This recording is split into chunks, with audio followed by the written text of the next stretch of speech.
It appears that the UFC is forcing Belal Muhammad's hand here and making him fight relatively quickly from winning the welterweight title at UFC 304, and that's what we're going to talk about in today's video. My name is James Lynch. So Shavkat Rakhmonov did a really good interview with my good friend Mike Heck over at MMA Fighting, and in the interview he dropped a bit of a bombshell mentioning that apparently he was offered a title shot against Belal at UFC 307, to which Belal denied that request. I'll give my thoughts on that in a sec, but let's hear what Shavkat has to say in this interview first. Like I said, something a bit surprising and something that has been news to everyone here finding this information out. Yeah, actually I already been offered to fight Belal, and I accepted the fight against Belal, but unfortunately he declined to fight me due to the timing issues. You know, he wasn't ready to defend his belt on that time. So we'll see what's gonna happen and when. So I have a lot of thoughts on this. First thought is good on the UFC for actually going this route for Belal's next opponent. I got to give the UFC credit here. There's some talk about Kamaru Usman. I've been very vocal about this. Kamaru Usman should not be getting a title shot just because he was a former champion or he's supposedly a big draw. I don't think either of those things matter. I think Kamaru Usman needs another win. It's great that he went and did the UFC a favor by fighting Khamzat Chimaev up a weight class last year, but that doesn't mean you should get a title shot off that when you have a deserving contender here in Shavkat Rakhmonov, who's undefeated and would honestly make a really good fight. So let's start with that. I think that's a good idea.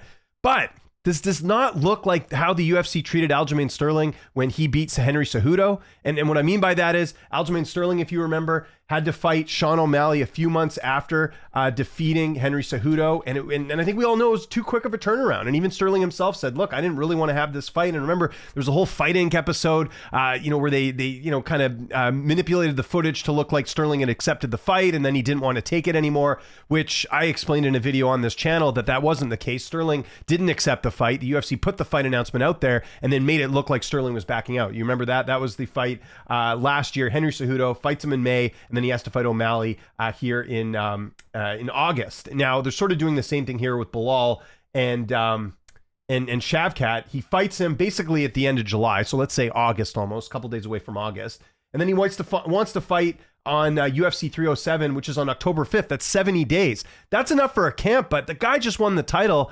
It's not a good sign if the UFC is trying to do stuff like this for a couple of reasons. Number one, you don't see like really important fighters for the UFC get quick turnarounds like this too often. Not this short anyways, not 70 days, especially after he just won the belt. And it's not like he won the belt in the US. He won the belt, in the UK, like there's some travel involved. There's a lot of things going on. So I don't really like the way the UFC is sort of treating Belal. If this was the case, again, this is just from one side of things, but I doubt Shavkat Rakhmonov or his manager who is translating would lie about something like this. I'm sure this did actually happen, but that's not a good sign if the UFC is, making Belal sort of fight this quickly.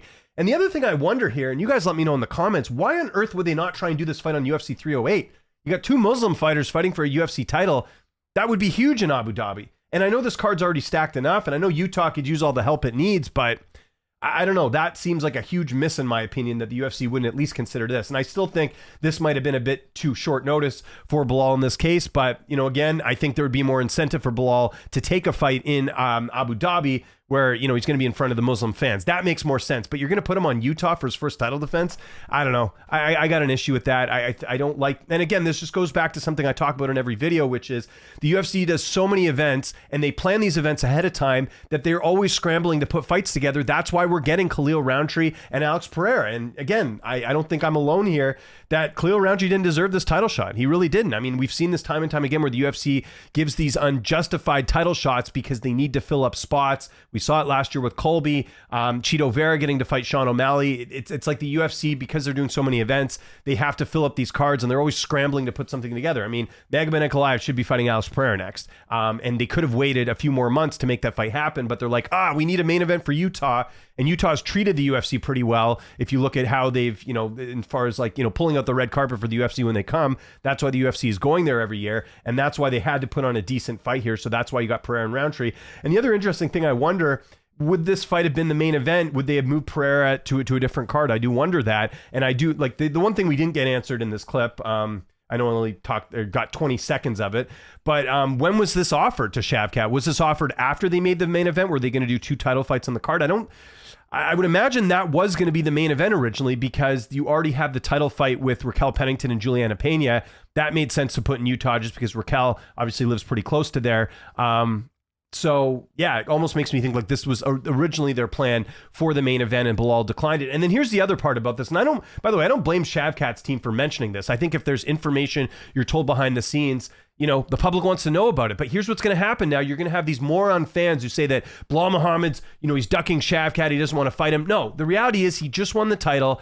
Let the man enjoy his title reign for a little bit longer. And then if he wants to fight by the end of the year, I think December is reasonable. I spoke to Belal's coach yesterday. You can find the interview here on my channel. He's targeting December. They said November or December, but the issue is Belal's coach, Lewis Taylor, does not like New York, doesn't like the commission. They would prefer to fight in December. And I actually think that makes more sense too, because obviously, most likely Jones is going to be headlining that card at UFC 309. Assuming that fight happens. I mean, why would you want to be second fiddle? You'd want to be the main event, right? So that's another thing. That UFC 309 card, could be doable for Belal, but again, his coach would prefer December. So yeah, that's sort of my thoughts on this. Like I said, the only positive out of this is that the UFC does seem to be going in the direction of giving Shavkat the title shot. I still don't know why fans are being like, well, he beat Wonderboy. Yeah, he finished Wonderboy. How many fighters have finished Stephen Wonderboy Thompson in the UFC? 2. Shavkat and Anthony Pettis, and I'd argue the Pettis fight was a bit of a fluke, let's be honest, because Pettis hasn't really done that to a lot of fighters. And then the other guy he finished was Jeff Neal, who missed weight and he still finished him. Nobody else in the UFC has finished Jeff Neal. That's extremely impressive. That's my thing. Like, you can't fault a fighter for fighting subpar competition if they're going out there and destroying them. Same thing with Neil Magny. He finished him as well. So Shavkat more than deserves it. He's undefeated. Exciting too. Like, this is like a guy that's, blanketing fighters or, going to a decision. But Shavkat's extremely entertaining.